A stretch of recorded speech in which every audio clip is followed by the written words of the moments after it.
నమస్కారం సార్.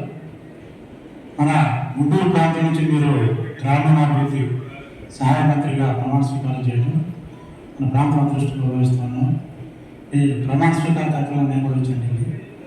అయితే గ్రామీణ అభివృద్ధి అనేది దాంట్లో పంచాయతీరాజ్ వ్యవస్థల పాత్ర అనేది చాలా కీలకంగా ఉంది.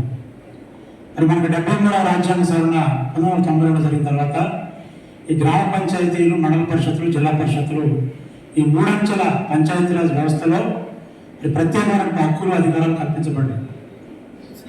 ముఖ్యంగా మాకు అంటే పంచాయతీరాజ్ వ్యవస్థలకి గ్రామ పంచాయతీలు కానీ, మండల పరిషత్తులు కానీ, జిల్లా పరిషత్తులు కానీ, గ్రామ పంచాయతీలకు అయితే సెల్ఫ్ ట్యాక్సింగ్ సిస్టమ్ ఉంది విలేజ్ లెవెల్లో.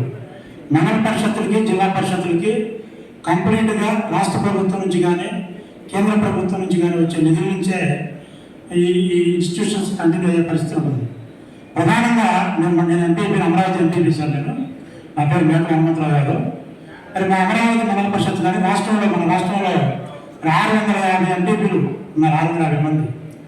నాకు ప్రధానంగా కేంద్ర ప్రభుత్వం నుంచి ఫైనాన్స్ గ్రాంట్ కమిషన్ వస్తూ ఉంటుంది. ఫైనాన్స్ కమిషన్ నుంచి grants, 15th finance commission grant. మరి జనరల్గా అది చాలా కొన్ని దశాబ్దాల నుంచి పాపులేషన్ బేస్ మీద పర్ హెడ్ వచ్చి 100 రూపాయలు ఏమో ఇస్తానంటారు గ్రాంట్. ఇప్పుడు ప్రస్తుతం నాకు 15th ఫైనాన్స్ గ్రాంట్ నిధులు రావాల్సి ఉంది. ఎప్పటి నుంచో పెండింగ్ ఉంది, రావాల్సిన అవసరం ఉంది. వాటిని త్వరగా మరి మంజూరు చేసే తమకు చర్య తీసుకోవాలని చెప్పని రాష్ట్రంలో ఉన్నటువంటి 650 మండల పరిషత్తుల నుంచి కూడా తమకు విజ్ఞప్తి చేస్తాము. నేను రాష్ట్ర ఎంపీపీల సంఘం అధ్యక్షుడిగా కూడా ఉన్నాను సార్ నేను. అలాగే మరి స్టేట్ గవర్నమెంట్ నుంచి నాకు మరి గతంలో మన జడ్పీ చైర్మన్ గారు కూడా మైనింగ్ అధికారులతో మాట్లాడారు. మరి నాకు మైనింగ్ సెస్ అనేది 2020-21 సంవత్సరానికి వచ్చింది, 21-22 సంవత్సరానికి కూడా వచ్చింది, 22-23 సంవత్సరానికి మైనింగ్ సెస్ బకాయిలు ఉన్నాయి మాకు. ఆ బకాయిలను కూడా మరి మైనింగ్ అధికారులతో కానీ లేదా స్టేట్ గవర్నమెంట్ అధికారులతో కానీ మాట్లాడి వెంటనే మాకు మండల పరిషత్ ఎస్పెషల్లీ మాకు బకాయిలటువంటి సెస్సుల్ని మంజూరు చేపిస్తారని చెప్పని తమకు విజ్ఞప్తి చేస్తున్నాం సార్. అలాగే మరి గౌరవ ముఖ్యమంత్రి చంద్రబాబు నాయుడు గారు ఎలక్షన్ ముందు హామీ ఇచ్చున్నారు. ఈ పంచాయతీరాజ్ ప్రతినిధులకి అది జడ్పీటీసీలు కానీ, ఎంపీపీలు కానీ, సర్పంచులు కానీ, ఎంపీటీసీలు కానీ మరి హామీయం మరి ఎన్డీఏ ప్రభుత్వం అధికారంలోకి వస్తే గౌరవ వేతనం పెంచుతామని చెప్పని మరి గౌరవ ముఖ్యమంత్రి చంద్రబాబు నాయుడు గారు హామీ ఇచ్చారు. మరి వీలైనంత త్వరగా మరి హామీని నెరవేర్చేలాగా మనకు ఉన్నటువంటి మరి మా ఎమ్మెల్యే భాష ప్రవీణ్ గారు కానీ, మరి పెద్దలు ఇక్కడ మకామల బాబు గారు కానీ, మరి మాచర్ల పిల్ల గారు కానీ, నర్సరాపేట ఎమ్మెల్యే గారు కానీ అందరూ కూడా మరి వీలైనంత త్వరగా, ఎందుకంటే గతంలో మరి ఎంపీపీలకు కేవలం 3,000 ఆధ్వర్యం ఉండేది, జడ్పీటీసీలకి, ఎంపీపీలకి. చంద్రబాబు నాయుడు గారే దాన్ని 6,000 పెంచారు. మరి దాన్ని కనీసం ఒక 20,000కి ఆధ్వర్యాలు పెంచేలాగా, ఎందుకంటే 30,000 వస్తామని చెప్పని అంతకుముందు హామీ ఇచ్చినట్టున్నారు. కనీసం ఒక 20,000 హామీలు.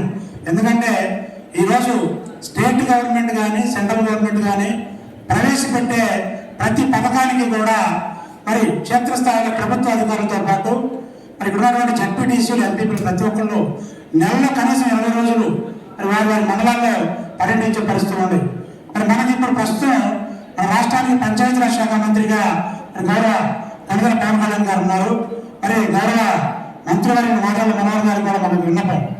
రాష్ట్ర ఎంపీపీల సంఘం అధ్యక్షులుగా ఉన్నాను సార్. మరి మా క్షేత్రస్థాయిలో చాలా సమస్యలు ఉన్నాయి. మరి వాస్తవంగా పవన్ కళ్యాణ్ గారి అపాయింట్మెంట్ దొరకడం మాకు కొంచెం కష్టంగా ఉంది. మరి తమ ద్వారా మరి మా అసోసియేషన్ సమస్యలు పవన్ కళ్యాణ్ గారికి చెప్పుకునే అవకాశం నేను కల్పిస్తానని చెప్పి కూడా ఈ సమావేశం నుంచి మిమ్మల్ని రాష్ట్రంలో ఉన్నటువంటి 650 మంది ఎంపీపీల తరఫున మిమ్మల్ని మేము విజ్ఞప్తి చేస్తా ఉన్నాం. అలాగే స్టేట్ గవర్నమెంట్ మండల ప్రజా పరిషత్తులకి 8 రూపాయలు పర్ క్యాపిటల్ గ్రాంట్ ఇస్తున్నారు, తలసరి గ్రాంట్. ఇది కొన్ని దశాబ్దాల నుంచి కూడా 8 రూపాయలే ఉంది. మాకు రాష్ట్ర ప్రభుత్వం నుంచి వచ్చే ప్రధానమైనటువంటి గ్రాంట్ ఇదే, పర్ క్యాపిటల్ గ్రాంట్. ఈ 8 రూపాయలని 30 రూపాయలు ఇవ్వాలని చెప్పి గతంలో చాలా కమిషన్లు రికమెండ్ చేశాయి.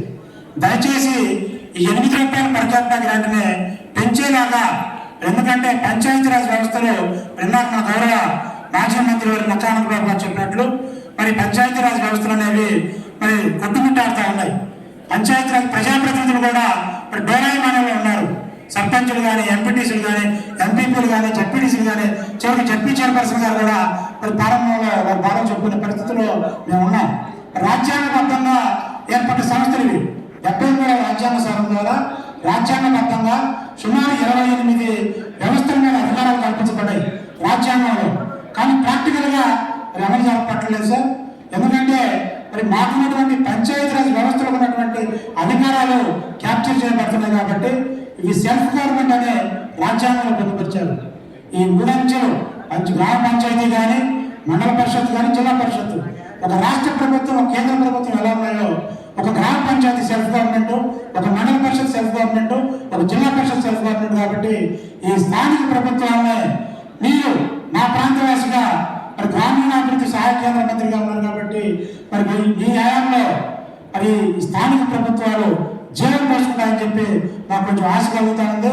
మరి తమను ఆ దిశగా మరి మా పంచాయతీరాజ్ వ్యవస్థలకి సహాయ సహకారం అందిస్తారని చెప్పి మనస్ఫూర్తిగా కోరుకుంటూ, అలాగే పెద్దలు నారాయణ గారు కూడా, ఎందుకంటే మరి పవన్ కళ్యాణ్ గారు లాంటి నిజాయితీ పరులు, చిత్తశుద్ధినటువంటి మరి పవన్ కళ్యాణ్ గారు ఈ పంచాయతీరాజ్ శాఖ మంత్రి కావడం మేమందరం చాలా సంతోషపడ్డాం. కాకపోతే మాకు కొంచెం కలవడం, ఎందుకంటే ఆయన చాలా వేపీ పర్సన్ కాబట్టి కొంచెం కలవడం ఇబ్బంది కాదు సార్. ఏదైనా సమస్య ఉంటే తమ దృష్టికి తీసుకొస్తాము. మరి పవన్ కళ్యాణ్ గారి దృష్టికి కూడా మరి క్షేత్రస్థాయిలో మరి ఎంపీపీలు అంటే ఒక సమస్య అంటే మా వ్యక్తిగత సమస్యలు కాదు సార్.